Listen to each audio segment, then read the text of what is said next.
ان تمام ساتھیوں سے گزارش ہے کہ اندر مسجد کے حال میں تشریف لے آئیں تاکہ باقاعدہ بیان بھی شروع کیا جا سکے اور آپ کی زیارت بھی ہو سکے۔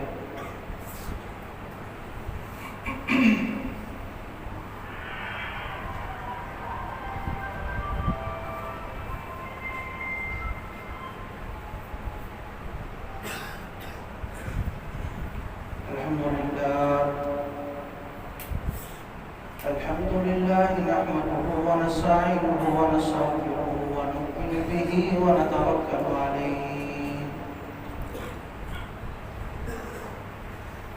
ونعوذ بالله من شرور أنفسنا من يهده الله فلا مضل له ومن يضلله فلا هادي له وأشهد أن لا إله إلا الله وحده لا شريك له وأشهد أن سيدنا وسندنا ومولانا محمدا عبده ورسوله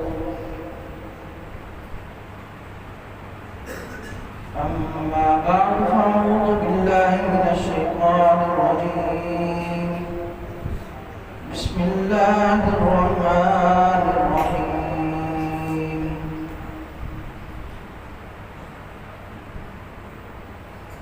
والعصر إن الإنسان لفي خسر إلا الذين آمنوا وعملوا الصالحات وتواصوا بالحق وتواصوا بالصبر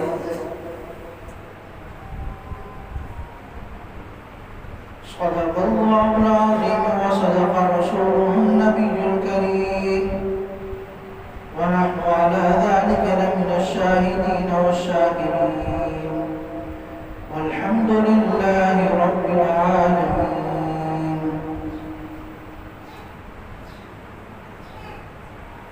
میرے واجب الاحترام قابل صد احترام دوستوں ساتھیوں بزرگوں،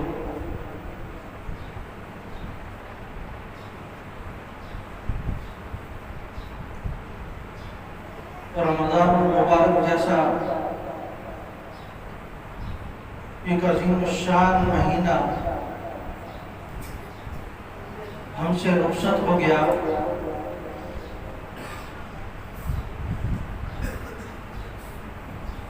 یہ نظام زندگی ہے کہ کچھ دن آئیں گے اور وہ چلے جائیں گے۔ یہ ایام کا گزر جانا میرے اور آپ کے لیے ایک نصیحت بھی ہوتی ہے کہ جس طرح یہ رمضان گزر گیا، ختم ہو گیا، اس طرح ایک دن میری زندگی بھی ختم ہو جائے گی۔ ہم نے اپنی زندگی کے کئی رمضان اس طرح گزار دیے اور اسی طرح ایک دن ہم بھی اس دنیا سے رخصت ہو جائیں گے۔ تو عقل مند شخص وہی ہے جو ان سے سبق سیکھ لے، ان گزرتے ایام کو وہ یہ نہ سمجھے کہ یہ کسی اور کے لیے ہے، میں تو ہمیشہ ہمیشہ رہنے والا ہوں۔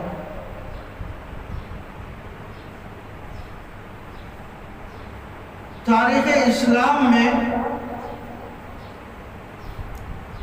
ہمیں ہر طرح کے لوگ ملتے ہیں۔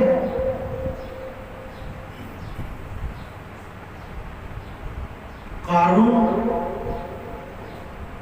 خزانے اتنے زیادہ تھے اس کے پاس کہ کئی میل پر صرف چابیاں لادی جاتی تھی ان کے اونٹوں پر، ان خزانوں کی چابیاں۔ پھر خزانوں کی تعداد کیا ہوگی، لیکن وہ بھی ختم ہو گیا۔ فرعون جس نے انا ربکم الاعلی کا دعویٰ کیا، یہ دعویٰ کرنا بھی بڑا آسان نہیں ہے۔ آپ کے پاس مال بھی ہونا چاہیے، وجاہت بھی ہونی چاہیے، عزت بھی ہونی چاہیے، اتنے غلام اور نوکر چاکر بھی ہوں کہ ہر وقت آپ کی آس پاس ریل بیل ہو، لوگوں کا آنا جانا ہو، علاقے میں دنیا میں آپ کو لوگ جانتے ہوں، پھر جا کر آدمی دعویٰ کرتا ہے۔ اور یقیناً اس کے اندر یہ ساری چیزیں تھیں، یہاں تک کہ اس کی پوری زندگی میں کبھی اس کو سر میں درد تک نہیں ہوا،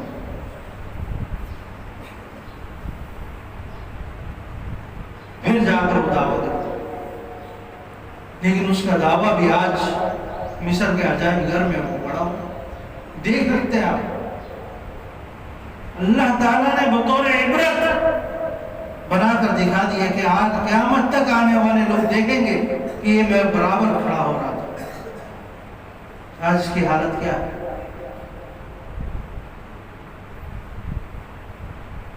شداد، جس کے بارے میں کہا جاتا ہے کہ جنت بنائی اس نے، کئی سال تک اس جنت کو بناتا رہا،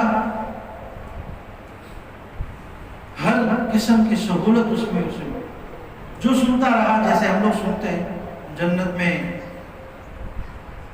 شہد کی نہر ہوگی، دودھ کی نہر ہوگی۔ اصل تو مرنے کے بعد پتہ چلے گا کہ وہ اللہ رب العزت نے نعمتیں رکھی ہیں جو ہماری کانوں نے سنا نہیں،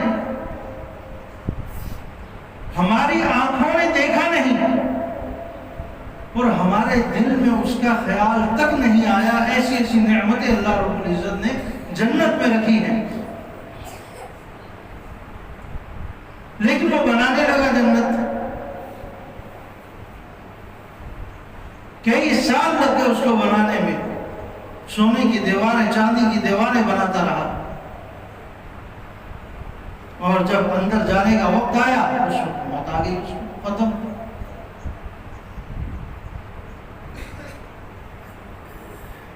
تو یہ سارے واقعات ہیں ہمارے لیے عبرت کے لیے، کہ جن کے پاس مال و زر ہونے کے باوجود یہ ایک ہماری ہی دور کا ایک اور بھی موجود ہے، کیا نام ہے اس کا، مائیکل جیکسن، جس کا انتقال ہو گیا، لوگوں سے ملتا نہیں تھا، ہر وقت اپنے ماسک چڑھا کر رکھنا، گلف پہن کر رکھنا، پہلے کھانا کھائے گا تو لیبارٹری میں جائے گا، 14 سے 15 ڈاکٹر ہر وقت اس کے آس پاس موجود۔ وہ چاہ رہا تھا کہ میں کئی سال زندہ رہوں، اس پر اس نے محنت کی، لیکن آخر میں نتیجہ کیا آیا؟ ڈاکٹر کہتے ہیں کہ اس کا اندر کا سارا جسم ختم ہو چکا تھا، اتنی وہ پرہیز اور احتیاط کرتا رہا۔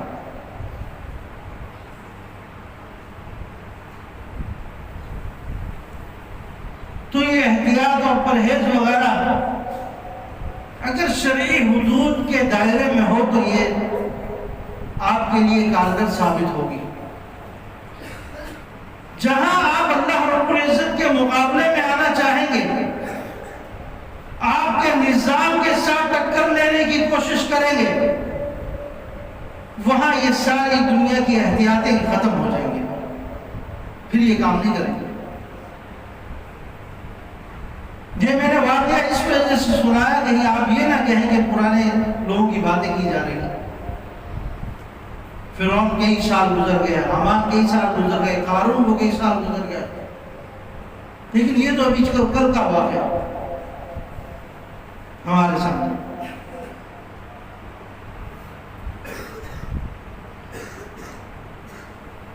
تو نظام کائنات کو سمجھنے کے لیے اللہ کو سمجھنا ضروری ہے، اللہ کی وحدانیت کو سمجھنا ضروری ہے، اللہ کے بنائے ہوئے نظام کو سمجھنا ضروری ہے، اور پھر اس کو اپنی جان پر اپلائی کرنا، دیکھنا، اس کا کیا اثر مجھ پر آ رہا ہے، میں اگر اس سے ہٹ کر چلتا ہوں تو پھر کیا نقصان میرے پر آتا ہے۔ یہ آدمی وہ سمجھے گا جو لمحہ لمحہ اللہ کی رضا اور خوشنودی کو تلاش کر رہا ہو، جس کو پتہ ہی نہیں ہے کہ دنیا میں کیسے میں نے رہنا ہے، کہ اس کے لیے کالا اور سفید سب برابر، خوشی اور غمی سب برابر ہے۔ نہ وہ خوشی میں دیکھے گا کہ میں آپے سے باہر ہو رہا ہوں، نہ غم میں دیکھے گا کہ میں کتنا اس پر افسوس کر رہا ہوں، ماتم کر رہا ہوں۔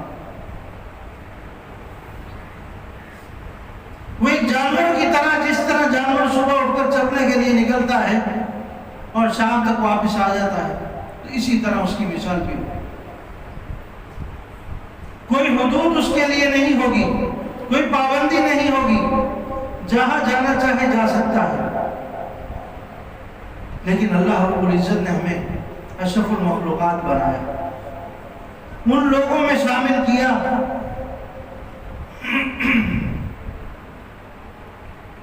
جن کے بارے میں فرشتوں نے اعتراض کیا۔ جب اللہ رب العزت حضرت انسان کو بنانے کے لیے مٹی وغیرہ جمع کر رہے تھے تو فرشتوں نے آ کر اعتراض کیا، یا اللہ یہ کیسی مخلوق آپ پیدا کی، یہ گناہ کرے گی، آپ کے خلاف کھڑی ہوگی، ہم ہیں آپ کی عبادت کے لیے۔ فرشتوں کی تعداد کہا جاتا ہے کہ اتنی زیادہ ہے کہ جس طرح یہاں خانہ کعبہ آپ کو دنیا میں نظر آ رہا ہے، اسی طرح اسی کی سیٹ میں اوپر عرش معلیٰ پر بھی ایک خانہ کعبہ ہے جو صرف فرشتوں کے لیے ہے۔ اور جب کوئی ایک فرشتہ ایک مرتبہ اس کا طواف کرتا ہے تو قیامت تک دوبارہ اس کی باری نہیں ہے، یعنی اتنی تعداد ہے کہ ایک مرتبہ طواف کرنے کے بعد دوبارہ وہ طواف نہیں کر سکتا۔ ہمارے یہاں ہر سال حج و عمرے کے لیے جاتے ہیں، اور کئی مرتبہ جاتے ہیں اور کئی مرتبہ جا کر طواف کرتے ہیں۔ وَمَا خَلَقْتُ الْجِنَّ وَالْإِنسَ إِلَّا لِيَعْبُدُونَ۔ فرشتوں کے بارے میں نہیں بتایا کہ اللہ تعالیٰ نے کہ میں نے ان کو کیا عبادت کے لیے کہا، انسانوں اور جنوں کو عبادت کے لیے پیدا کیا، کیوں؟ ان کے اندر ایک مزاج ہے، ایک طبیعت ہے، اچھا برے کی تمیز ہے، نیکی اور بدی کو جانتے ہیں، پھر یہ عمل کریں گے، وہ میرے نزدیک زیادہ قابل قبول ہو۔ فرشتے کو اللہ رب العزت نے اگر یہ فرما دیا ہے کہ تم نے کھڑے ہو کر قیام کی حالت میں میری عبادت کرنی ہے تو قیامت تک اسی حالت میں رہے گا۔ اگر کسی فرشتے سے کہہ دیا ہے کہ تم نے سجدے میں رہنا ہے تو پوری زندگی قیامت تک سجدے میں رہے گا۔ اگر کسی سے کہہ دیا ہے کہ رکوع کی حالت میں رہ کر میری عبادت کرنی ہے تو وہ رکوع کی حالت میں رہ کر عبادت۔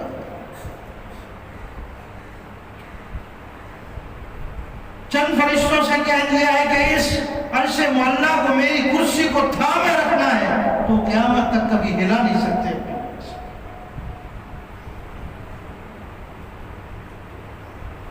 انسانوں کی حفاظت کے لیے اگر فرشتوں کو لگا دیا تو ساری زندگی انسانوں کی حفاظت میں معمور ہے۔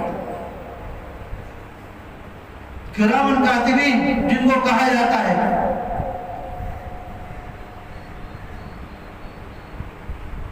قبر میں جیسے ہی مردے کو ڈالا جاتا ہے فوراً پہنچ جاتے ہیں حساب و کتاب کے لیے، تاخیر نہیں کرتے۔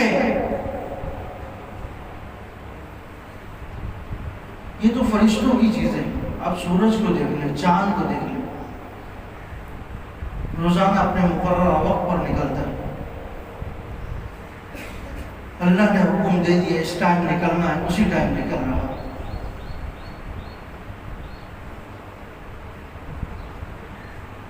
آپ کہیں جاتے ہیں، معاملات کرتے ہیں، آپ کو تاخیر جلدی ہو جاتی ہے، لیکن نظام کائنات میں کبھی آپ نے تبدیلی نہیں دیکھی کہ آج سورج دیر سے نکلا ہے، آج ستاروں نے ہڑتال کر دی ہے، ایسا کبھی نہیں ہوا۔ اپنے مقررہ وقت پر ہر چیز چل رہی ہے۔ ہم غور تو کریں ان چیزوں پر، فرشتوں کو چھوڑیں، نظام کائنات کو چھوڑیں، اپنے وجود پر آ جائیں۔ ایک صرف یہ آنکھ جو ہم جھپکتے ہیں، اگر اس نعمت کی قدر آپ کو پتہ چل جائے، اور کئی کو پتہ بھی چلتا، ہسپتالوں میں ہم دیکھتے ہیں کئی رومال گیلا کر کر کے بار بار لگا رہے ہوتے ہیں، اپنی ان کو اٹھا اٹھا کر دیکھ رہے ہوتے کون ہے۔ اللہ رب العزت نے ان سے وہ قوت ہی لے لی ہوتی ہے کہ اس پلک کو اٹھا نہیں سکتے، حالانکہ یہ کوئی وزنی چیز نہیں، کوئی محنت نہیں ہوتی اس پر، لیکن یہ اللہ کی طرف سے ایک نعمت ہے ہم سب کے لیے کہ ہم دن میں کئی مرتبہ اس کو اوپر نیچے کرتے ہیں، صفائی ہو جاتی ہے۔ اگر یہ اوپر نیچے نہ کریں تو صفائی نہ ہو، ہم آنکھ کھول نہ سکیں تو جن کی خراب ہوتی ہے پھر وہ گیلا رومال لے لے کر صفائی کرتے ہیں ہر ایک منٹ بعد۔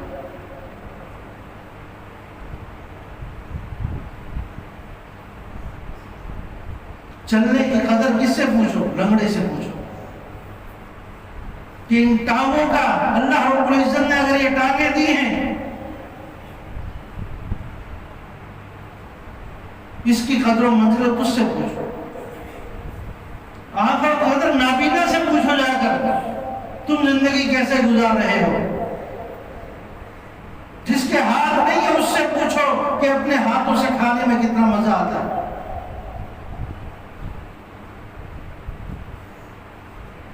آپ کو لاکھ بار میں اچھے سے اچھا لقمہ بنا کر منہ میں ڈالتا رہے، لیکن آپ کو مزہ نہیں آئے گا جب تک آپ اپنے ہاتھ سے نہ کھا رہے۔ تو آپ اپنے وجود میں ہی اگر دیکھیں تو اسے اللہ نظر آئے گا۔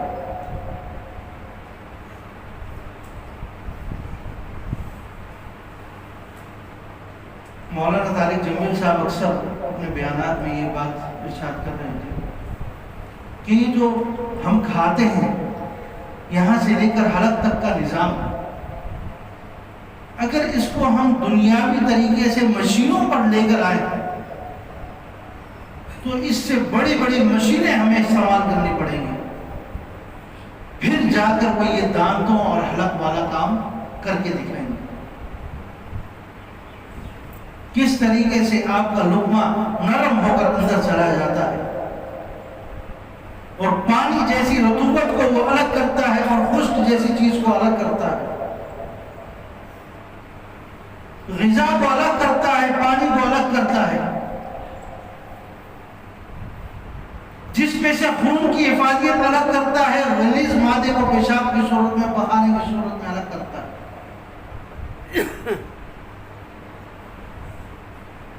صرف آدمی اپنے وجود پر دیکھ لے تو اسے اللہ کی وحدانیت نظر آ جائے گی، اللہ کا وجود نظر آ جائے گا۔ اللہ رب العزت نے مجھے دنیا میں کیوں بھیجا اسے یہ پتہ چل جائے گا، میرا مقصد حیات کیا تھا اسے یہ پتہ چل جائے گا۔ کیا میں صرف وقت گزارنے کے لیے جانوروں کی طرح پیدا نہیں ہوا کہ صبح ہو گئی اور شام ہو گئی، وقت گزر گیا، رمضان گزر گیا، کئی رمضان گزر گئے، ہر عید پر میں نئے کپڑے پہن کر آ جاتا ہوں۔ لیس العید لمن لبس الجدید، ایک مشہور شاعر کا ایک جملہ ہے، لیس العید لمن لبس الجدید، عید اس کے لیے نہیں ہے جس نے نئے کپڑے پہن لیے۔ تو نئے کپڑے پہننا یہ عید نہیں ہے، یہی عید آپ کے لیے وعید بن سکتی ہے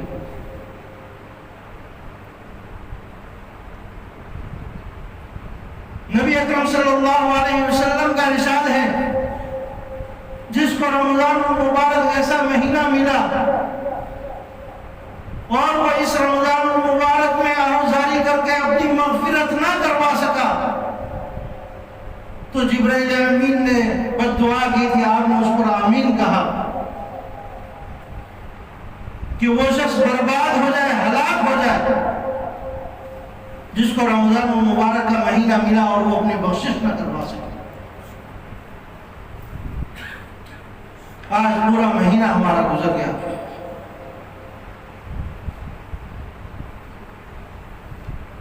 اب یہ پتا چلے گا کہ عید کس کے لیے ہے، وعید کس کے لیے ہے، یہ بروز قیامت سامنے آئے گا۔ لیکن ہر شخص اپنے ضمیر کو جانتا ہے، اپنے نفس کو جانتا ہے، اپنے اعمال کو جانتا ہے، اپنے کیے کو جانتا ہے میں نے کیا کیا ہے۔ کسان جب فصل تیار کر رہا ہوتا ہے تو ایک وقت آتا ہے اس کو پتہ چل جاتا ہے کہ اب اس جگہ سے مجھے کچھ نہیں ملے گا، یہ کتنا ملے گا اس کا اندازہ ہو جاتا ہے اس کو۔ تو یہ رمضان المبارک ہم نے پورا گزارا، ہمیں پتہ ہے ہم نے کن چیزوں میں غفلت کا مظاہرہ کیا، کہاں کوتاہی کرتے رہے۔ آج عید کے دن ہم نئے کپڑے پہن کر عام لوگوں کی طرح آ گئے، لیکن میرے عزیزوں یاد رکھو، آج اگر اس مجلس میں بیٹھا ہوا شخص بھی جس نے رمضان المبارک میں ایک روزہ نہیں رکھا، ایک تراویح نہیں پڑھی،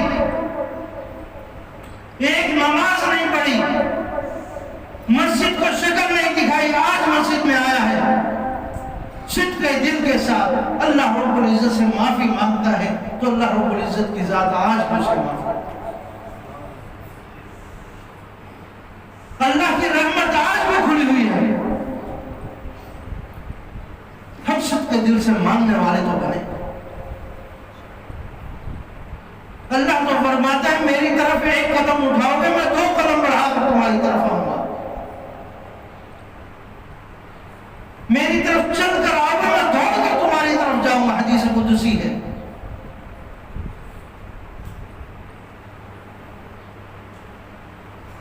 بندہ ارادہ تو کرے،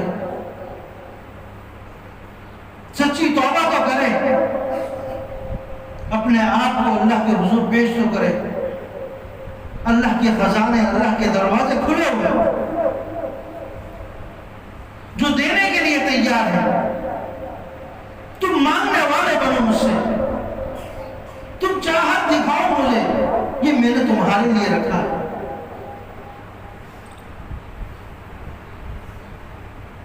بعض دفعہ اللہ رب العزت بندے کی چاہت کا انتظار کر رہے ہوتے، بندے کی طلب کا انتظار کر رہے ہوتے۔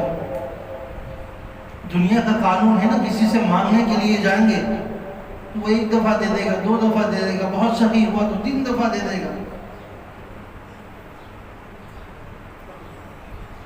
4تھی دفعہ انکار کرے گا یا منہ بنائے گا، یار تو نے تو عادت ہی بنا لی ہے، روزانہ آ جاتا ہے، روزانہ آ جاتا ہے۔ لیکن اللہ رب العزت سے اگر نہ مانگا جائے تو اللہ رب العزت ناراض ہو۔ یہ میرا بندہ اتنا خوددار ہو گیا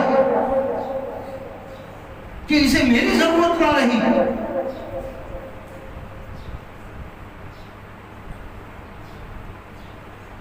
اللہ رب العزت ناراض ہو کر بھی ہمیں بھولتے نہیں۔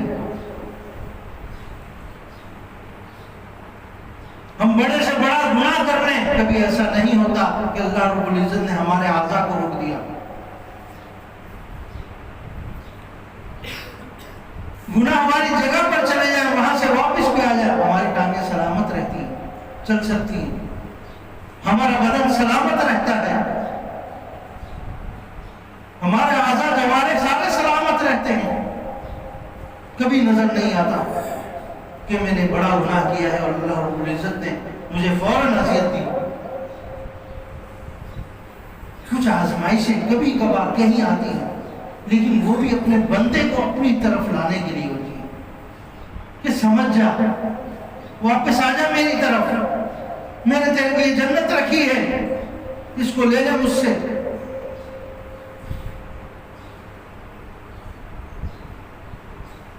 بیماری دے کر، آزمائش دے کر بندے کو اپنی طرف لانا مقصود ہے۔ یہ بندہ مجھ سے دور کیوں جا رہا ہے؟ مجھ سے مانگ کیوں نہیں رہا؟ میں اپنے خزانے کھولے بیٹھا ہوں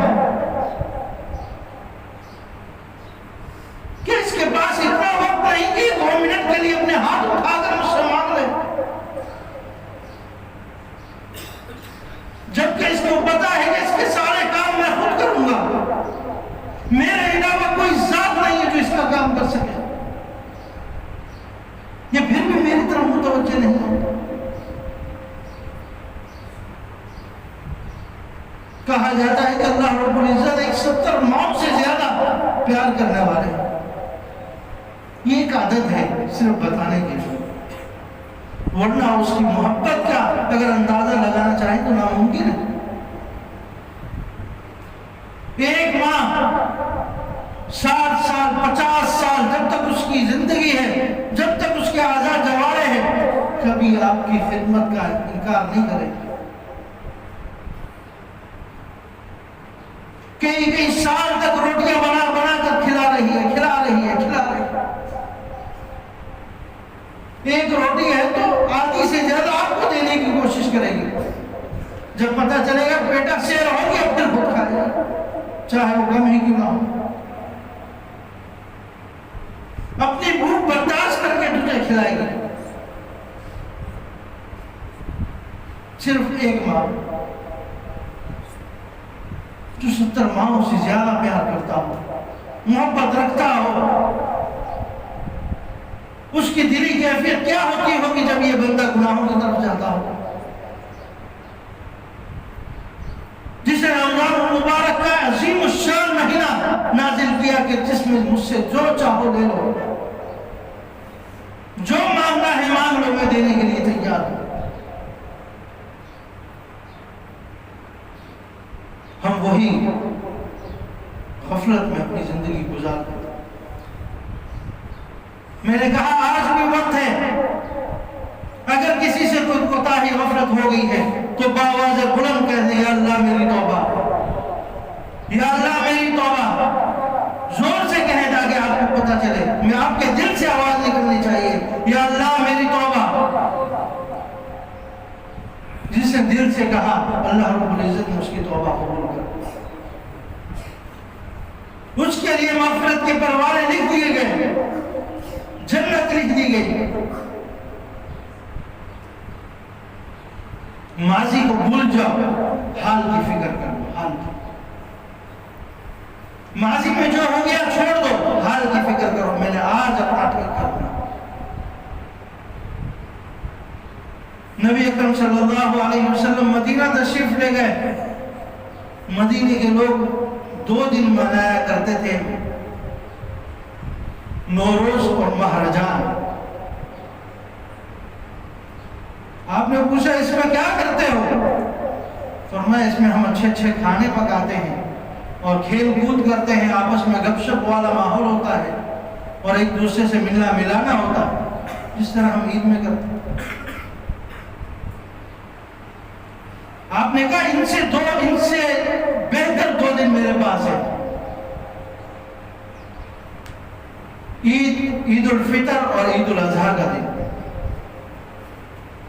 اپنے وہ کام ان دنوں میں کیا کرو، اگرچہ اس میں کچھ کوتاہیاں ہو جاتی تھی، لیکن اس عید میں ایسی نہیں۔ یہ عید شکر کی عید ہے، ایک فطر کی عید ہے۔ جس طرح ہم افطار کرتے ہیں، صبح روزہ رکھ کر سارا دن روزے میں ہو کر شام میں افطار کرتے ہیں تو یہ خوشی ہوتی ہے۔ تو یہ عید کا دن پورے رمضان کی افطاری کا دن، تبھی آج کا دن اگر کوئی روزہ رکھے گا تو وہ گناہ کرے گا۔ آج کے دن روزہ رکھنے کی اجازت نہیں. کوئی شخص یہ کہے کہ میں اللہ کی رضا کے لیے روزہ رکھوں گا، تو اللہ کی رضا کھانے میں ہے، آج کے دن خوشی میں ہے، ایک دوسرے سے ملنے ملانے میں ہے. آج روزے کے دن نہیں، تو جب روزے کا کہا جائے تو پھر روزہ رکھا جائے، جب روزے کا نہ کہا جائے تو اس دن پھر افطار کیا جائے. یہ ہے کا نظام کائنات کہ جب جس چیز کا حکم دیا گیا اس وقت وہ کام کرنا ہے، جس سے روک دیا اس سے رک جاتا. اپنی منطق یا اپنے فلسفے وہاں نہیں چلیں گے. تو اللہ نبی اکرم صلی اللہ علیہ وسلم نے یہ 2 دن بتائے کہ میری امت کے لیے اللہ رب العزت نے 2 دن رکھے ہیں جس میں خوب کھانا پینا بھی ہوتا ہے اور آپس میں ملنا ملانا بھی ہوتا ہے. لیکن افسوس یہ ہوتا ہے کہ اس دن لوگ اللہ رب العزت کو بھول جاتے ہیں. رمضان گزرتا ہے، عبادتوں میں کمی آ جاتی ہے. عید کی نماز میں باہر تک لوگ بیٹھے ہوتے ہیں لیکن ظہر کی نماز میں ایک صف بھی پوری نہ ہو.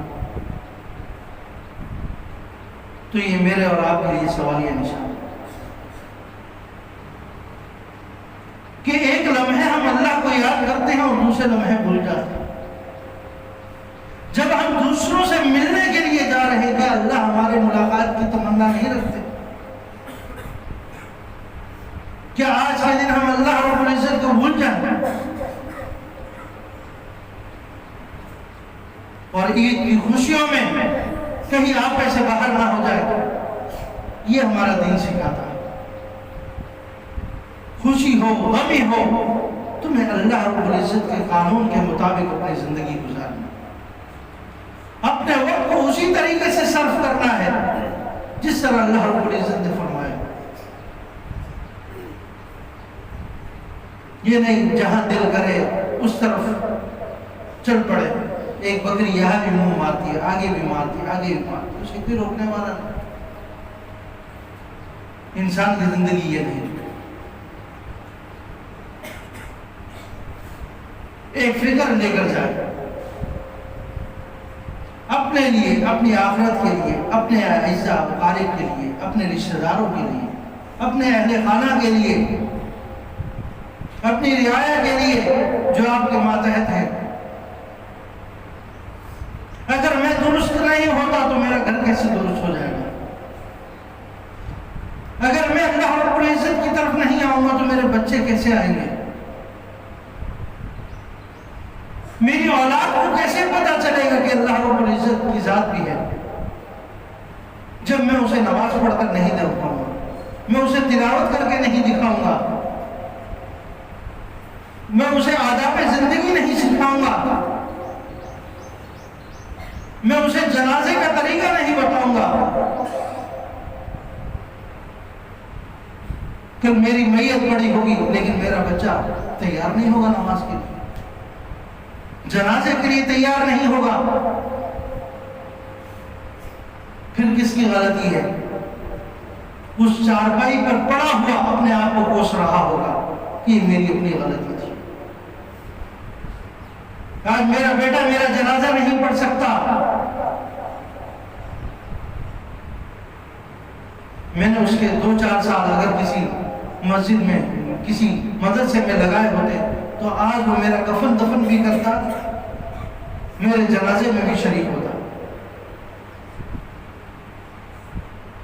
یہ بہت بڑی محرومی کی بات ہے کہ اپنے کسی قریبی کا انتقال ہو جائے اور آپ اس کے لیے کچھ بھی نہ کر سکیں.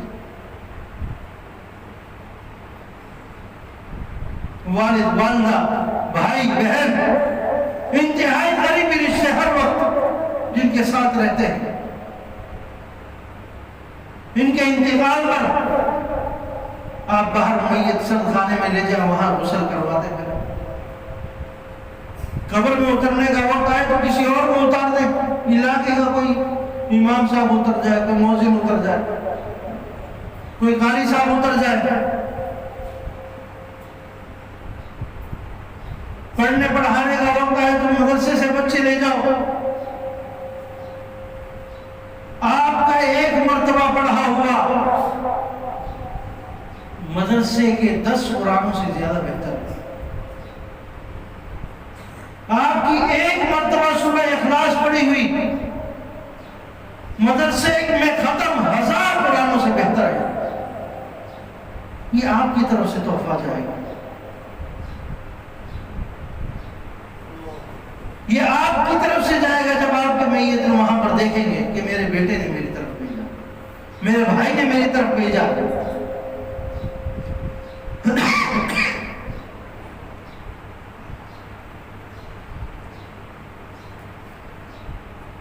تو میرے عزیزوں, رمضان المبارک کا مہینہ تو گزر گیا, لیکن اللہ کی رحمت, اللہ کی توجہ آج بھی اسی طرح. وہی انعامات, وہی سب کچھ آج بھی میں لے سکتا ہوں. کوئی اس افسوس میں نہ رہے کہ رمضان المبارک گزر گیا, میں اپنے لیے کچھ کما نہ سکا. تیری ایک غفلت تو ہوئی کہ تم نے اس کی قدر نہ کی, لیکن اس غفلت میں مزید غفلت کا مظاہرہ نہ کر, اس کوتاہی میں مزید کوتاہی کا مظاہرہ نہ کر. بعض لوگ بولتے ہیں اب تو وقت گزر گیا. وقت نہیں گزرا. جب تک تیری جان میں جان ہے, جب تک تیری سانس چل رہی ہے, اس وقت تک تو توبہ کر سکتا ہے. لیکن میرے بھائی, مجھے کیا معلوم کہ آج میں اپنی عید ملنے کے لیے بھی گھر جا سکوں یا نہیں. عید کی نماز کے لیے آیا ہوں, یہ نماز پڑھ کر گھر بھی چلا جاؤں گا یا نہیں, اس کا علم بھی مجھے نہیں. جب اس کا علم نہیں ہے تو میری ہر سانس آخری سانس ہے, ہر نکلنے والی سانس آخری سانس ہے میری. تو یہی توبہ کا وقت ہے, یہی لمحہ ہے. توبہ کے لیے ہاتھ اٹھانے کی ضرورت نہیں ہے, دل میں ہی ارادہ کرنے, یا اللہ مجھے معاف کر, یا اللہ میری بخشش کر دے. تو اللہ رب العزت آپ کی صدق نیت کو دیکھتے ہیں کہ بندہ کس طرح میرے سے مانگ رہا ہے, میں بھی پھر اسی طریقے سے ادا کروں. اللہ رب العزت عمل کی توفیق عطا فرمائے. عید کی نماز کا طریقہ دیگر نمازوں کی طرح اس عید کو بھی ادا کیا جاتا ہے. البتہ 6 زائد تکبیریں جو ان 2 رکعتوں کی توقیر اور وجاہت کو بڑھا دیتی ہیں. اللہ رب العزت کی کبریائی کو بڑھا دیتی ہیں. جب ہم اللہ اکبر کہتے ہیں, اگر اس کے معنی پر غور کریں تو اسی میں ہمیں اللہ رب العزت نظر آئے.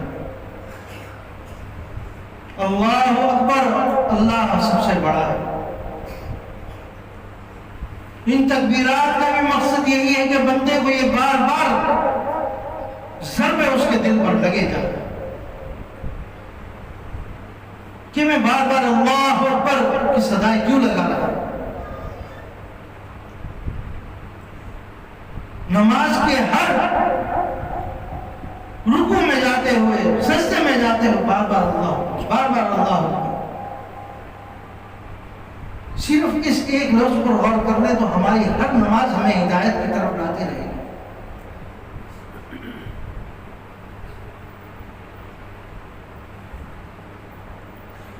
پہلے تکبیر تحریمہ کہی جائے گی اور اس کے بعد ثنا پڑھی جائے گی. ثنا کے بعد 3 زائد تکبیریں ہوں گی. ہر تکبیر پر اللہ اکبر کہہ کر ہاتھ چھوڑ دیں گے.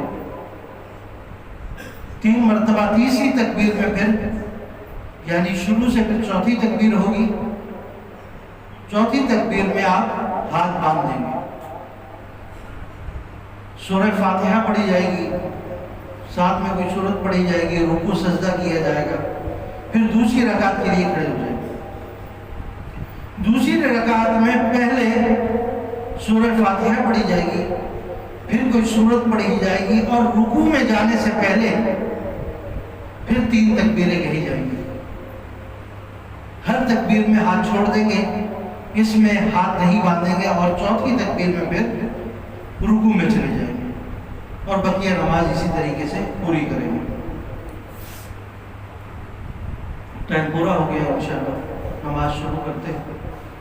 اللہ رب العزت